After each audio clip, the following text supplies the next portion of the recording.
Last one of the day, save the best till last. No, not really. I've just got something quite quick to talk to you about, really. First of all, we're Dreamtek, and I'm Tom Blades. I'm the head of video services for Dreamtek. And you might see these all around the place because we've been covering, there they are in the back, look, they're taking their applause at the moment. We've been covering the event for probably about 10 years now with video and following the course of learning technologies.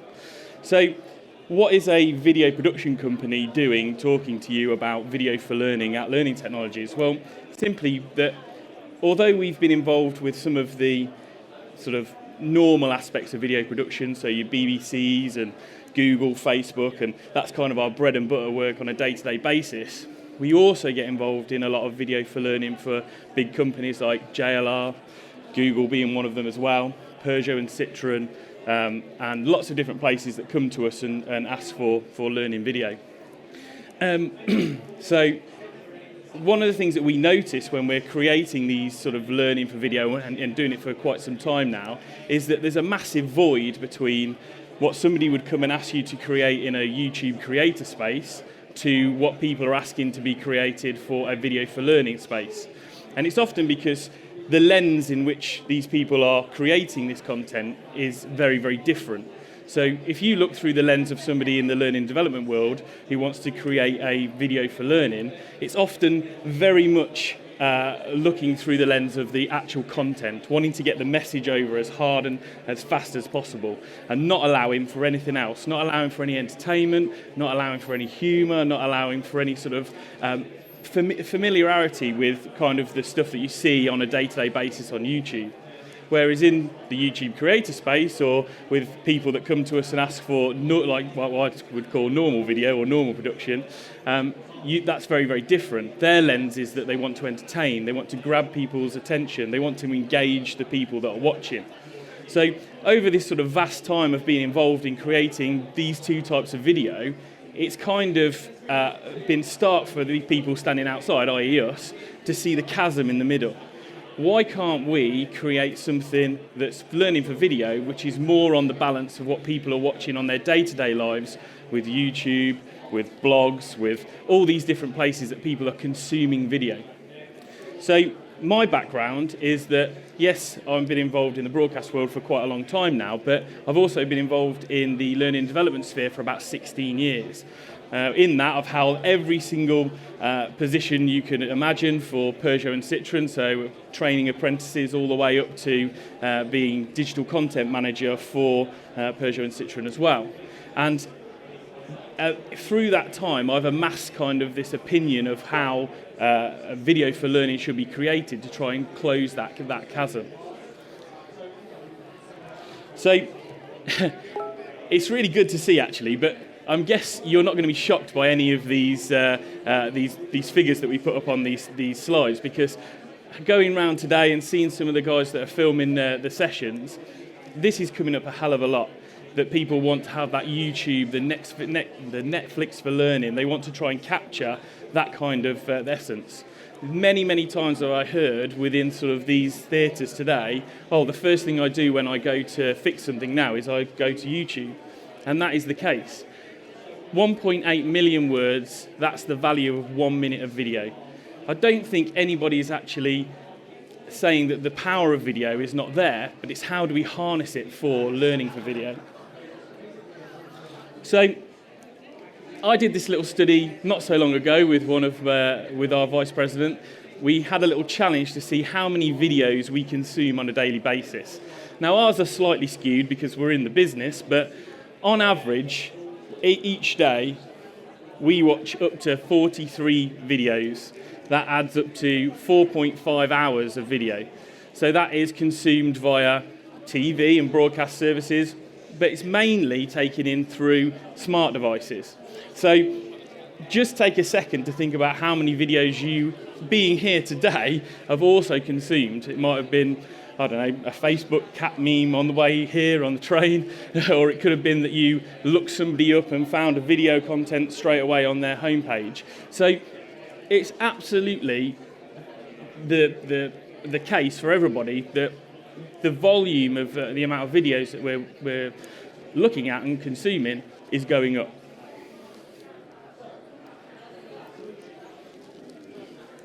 So, do you use your mobile device for viewing video content for learning? I'm guessing most of you do. I'm not going to get you to show your hands or anything like that. But actually, there's been a real shift in the way that people, again, navigate to these videos. In my lifetime, if something went wrong with my washing machine or my white goods or my car or anything like that, the person I would phone is my dad. Or I'd phone my peers, or I'd phone somebody that I know. That is a complete shift away from where millennials are right now, or the new people that are coming into the sort of the working market. They don't do that.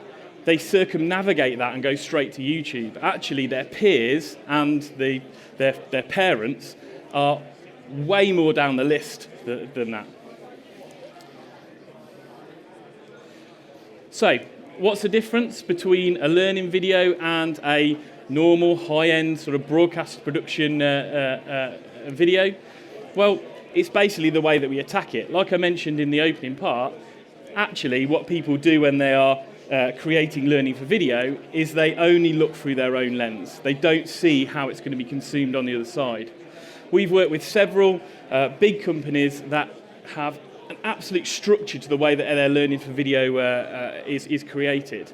But when you go out there and do some market research, when you go out there and see the people actually viewing those videos, the drop-off rate in the video, which is a massive thing right now, that's the metric that everybody is looking at. The drop-off rate of the video is huge. Most people only get less than a minute into that video before they drop off and they don't watch it anymore. However, if you are a YouTuber and you're creating a makeup tutorial or you're doing a unboxing video, then you can have up to 45 minutes of video and people will carry on watching that the entire way through. So it's not to say that people can't grab people's interest. Obviously, there's the thing of the fact that they've navigated to there because they want to watch that content, but there is somewhere in the middle that when you're producing that video, you can tap into some of that familiarity. So one of the companies that we've recently worked with, they were producing CEO videos every month, and it was about 25 minutes of the CEO in his suit, standing at the end of the boardroom. I'm sure you've seen these videos before. And when they was delivering the information, and he went through the financials of the business, he went through every single part of that business, and then he signed off at the end, and I think there was a TV advert that was going to go out and so on the end of that as well. Nobody ever got to that TV advert. Nobody ever got to the content that he was so proud about showing, because they couldn't keep their attention. So when we got involved, we looked at the way that their sort of viewership, if you will, or their delegates were viewing their content, and we changed it around. We turned his 25-minute CEO speech into a blog. So every day in the morning, he would go with his iPhone on a tripod, and he'd be sitting at the breakfast table with his kids. Or he would be driving on the way to work, although he wasn't driving, with a GoPro in the car, and he would deliver a few minutes there. And we would drip that out, just like a blog, or we would stitch it all together. A 4,000% increase in the amount of people that watched it. A 4,000% increase in the people that watched it. So all of that content was exactly the same, it's just that people were so nosy that they wanted to know what the inside of his house looked like. So, and that is still going today. Yes, there's been some drop-off. Obviously, the first one was marketed very, very well, but there has been some drop-off, but we're still at a very high level. We've maintained that. And it's all about building in familiarity. It's all about trying to capture what your viewership is already doing out there. For me, it's a war out there. Yeah, a war to try and get into people's hands, trying to get into people's smart devices. If they can go and watch Facebook, if they can go and watch Netflix, if they can go and watch the BBC iPlayer, they will. So it's about trying to tap into some of those things. So we work with some giant car brands, and this is something I know very, very well, so I'm going to use a car sales executive. However, this is very similar to any company that has sales executives. on a day-to-day basis, they are being asked to go through click-through e-learning, memos and communications and letters that are being sent to them, often things like, upgrades to cars, competitor information, those sort of things are being sent as memos and letters and communication because it's fast. They have some attended training or virtual classroom, and then they have some corporate video that again kind of falls under the bracket of these sort of 25-minute CEO presentations or health and safety videos or kind of that kind of ilk, instructional videos. That car sales executive will tell you there is no more time in the day to fit in learning. There is no more time in the day to view or see anything else. However, that car sales executive is watching all of these things at the same time. Whether it's in their lunch break, whether it's sat at their desk, whether it's when they go home, whether it's when on the way in on the tube in the morning, they are watching this information. This one is really, really important. They are watching car reviews that Honest John, in this case, is putting out, and they're using that for their product information. They know that they've got somebody coming in for the new Peugeot 3008, and a key competitor to that is this Mazda 3. I don't know if it is, but it might not be. They know that Honest John will always talk about the interior of the car at 3 minutes. They've only got a few minutes before the customer comes in, so they scrub through to 3 minutes and they watch it. And they ingest the way that Honest John talks. He talks in a light, familiar way. He talks in a way that talks directly to them and doesn't preach to them any sort of high-end kind of TV advert style video. The problem with that, and there's no problem with that, obviously they're doing research to their job, but the problem with that is that then you can hear Honest John talking to your customers. Yeah, so this car sales executive says to the customer, you don't want to buy one of them, it's got a rubbish interior, it's got such and such, and then they're voice boxing what Honest John is saying. And that's not the way Peugeot and Citroën want their sales executives to talk about their competitors. They have a real key way of doing things. So what did we do in this case when we worked with Peugeot and Citroën is we created a load of competitor comparison videos. We made them light, we made them funny, we put two presenters in there, we made it almost like a kids' TV show on a Saturday morning. That's the kind of thing that they wanted. And from it, you no longer heard Honest John, you heard Paul and Vic, who are our presenters. And although it was very close with the tone of voice, you know, we were a little bit tongue-in-cheek, we really pushed the boundaries. When it came to the key messages, we made sure it was the correct tone of voice. It was the right thing that they were saying. It was the right messages that they wanted to say. These ones, as we've already mentioned, are kind of legendary in the market. You've got makeup tutorials. This lady here has over 1 million subscribers. She can post 2 or 3 makeup tutorials a day, and they can be 45 minutes long. And the most important thing for her is that she gets a watch rate of all the way through, 45 minutes all the way to the end. This works, and we can tap into the way that it's filmed. We can tap into the way that it's produced. These guys down here are GCN. So they used to be a magazine. So they are a dying industry. Okay, they are something that nobody ever reads in print anymore. And they've revolutionised their viewership or their readership by sending it all over to a magazine show they put out every week. And I stole that idea and I put that into Peugeot and Citroën, and we created a TV show. And we created a TV show every week, spoke directly to the workforce about the other content that we were creating, the things that they needed to be really aware of on a weekly basis. So, I've already kind of alluded to what we did, but what did we do? So, over the course, I'm going to give you kind of the grassroots of it and where we started. About 6 years ago, we decided to turn most of our attended training at Peugeot and Citroën into a virtual setup. But when we changed it into a virtual setup, we didn't just want to take a PowerPoint and then put it into a virtual room and put a camera up there. We wanted to create mini TV shows to engage the learner on the other end. That's what our viewership was telling us. So I went off and I retrained myself at the BBC Director School in Oxford and became everything I needed to be to create mini TV shows. And in doing so, when we created virtual environments, we created small videos that would go in there, almost like the One Show. Yeah, so they would do a segment on video, they would come back to a presenter, the presenter would facilitate what was in that video, and then they'd send them back off to another video again. And that's how we went through a model of how that worked. From that point, we started to create lots of VT, loads of videos, loads of content, and we ended up with a training media library. And they're really great because they're in our virtual classrooms, and we would push them out through email or buried in the LMS system somewhere, and we'd get a nice little spike when we first created. People would watch them, and then nobody would get redirected back to them again. They were just mothballed back into the system again.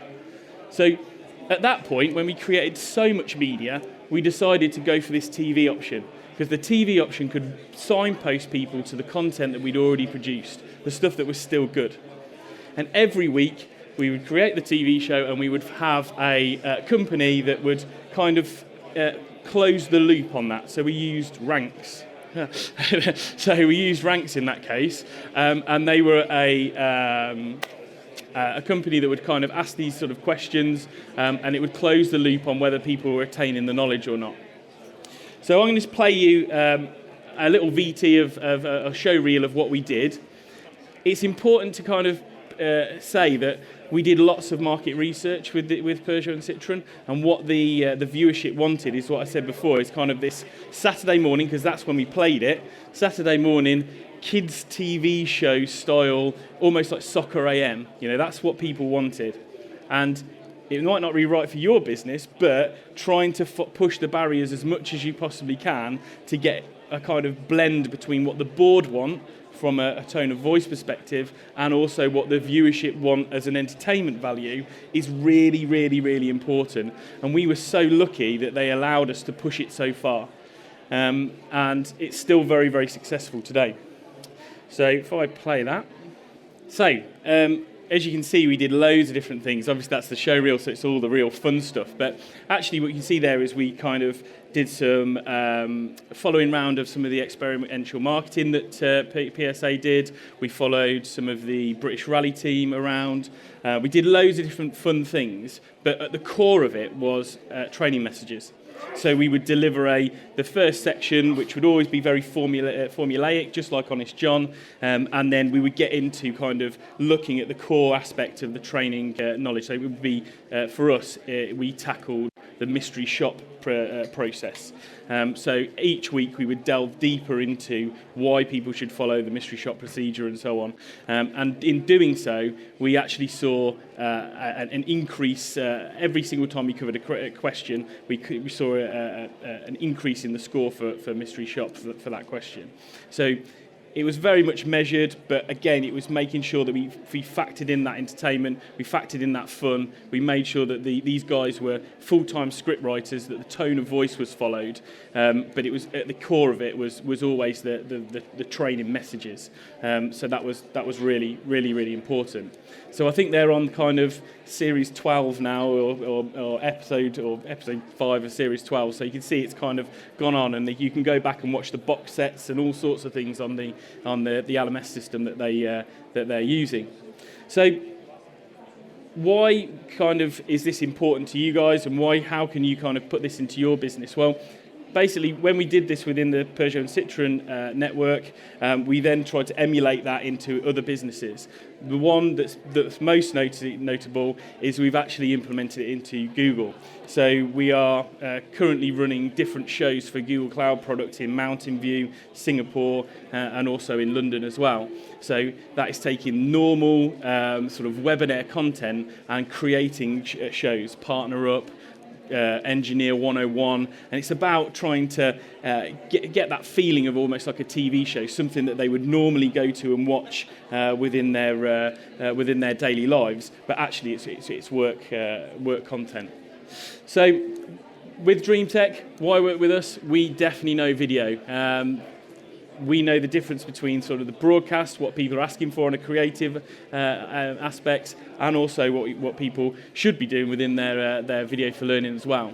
We do video creation workshops So we're helping big businesses sort of upskill their in-house talent. I know people have in-house video teams and so on. It's about trying to get them to think in this way. It may even be the board, that we could come in and talk to and kind of really wax lyrical about the way that we create video and help your company create that kind of video as well. We create studios. My job is head of systems integration. We build studios for various different places, and that's kind of one of our cores. We do support contracts for different bits and bobs for equipment, and we also are, one of our big cornerstones is live streaming.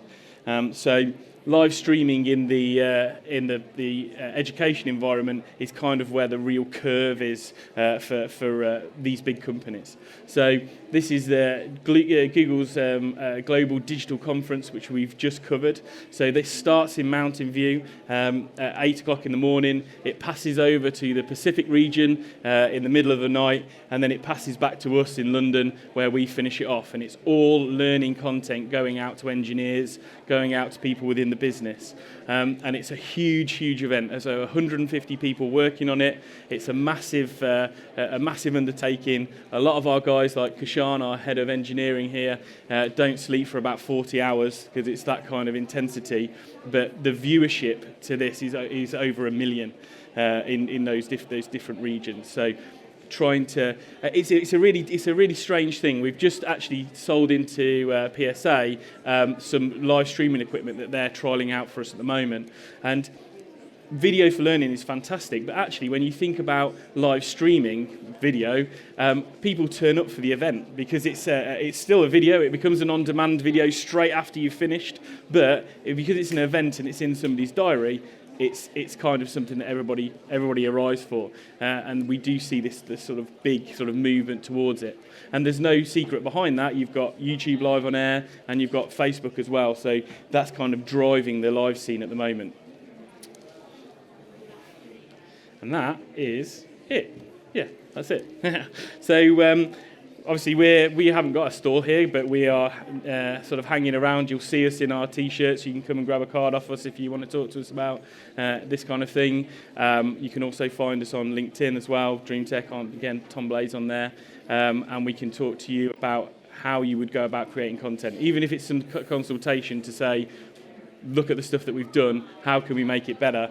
We're more than happy to interface with the companies in whichever way you would want us to. So, any questions? End of the day, there's no going to be no questions, is that okay? Yeah, fine. Okay, thanks very much.